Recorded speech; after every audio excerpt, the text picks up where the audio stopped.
Kita ke informasi pertama, Saudara. Polisi menggerebek rumah indekos elit dengan pengamanan ekstra ketat yang jadi home industri pembuatan vape narkoba di Medan, Sumatera Utara. Polisi juga menangkap seorang warga negara Singapura yang diduga bandar sekaligus pengendali peredaran vape narkoba.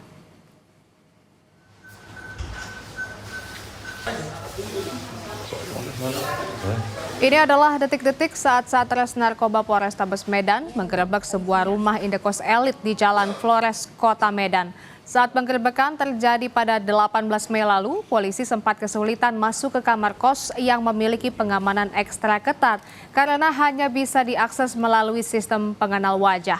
Dari kamar kos ini, polisi meringkus wanita muda warga Indonesia berinisial M sebagai peracik sekaligus pengedar vape berkandungan narkoba. Polisi juga menyita sejumlah bahan pembuat vape narkoba bermerek Labubu yang jika diproduksi dapat menghasilkan lebih dari 500 vape narkoba bernilai lebih dari 1 miliar rupiah.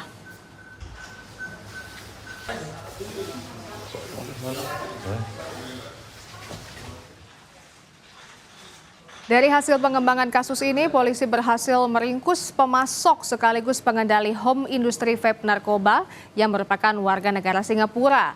Dalam kasus ini, polisi masih memburu satu pelaku lagi yang turut terlibat dalam sindikat ini. Sindikat ini diduga sudah berjalan lama dan beroperasi tersistematis dengan baik. Dalam proses pembayaran penjualan vape narkoba, pelaku juga menggunakan kripto maupun bitcoin untuk menyulitkan petugas dalam melakukan penelusuran.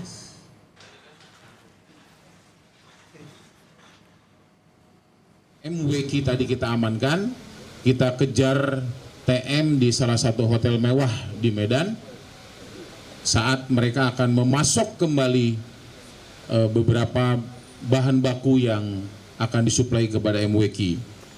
Beruntung ataupun berhasil, syukur alhamdulillah, sebelum bahan baku di dropping kita bisa amankan.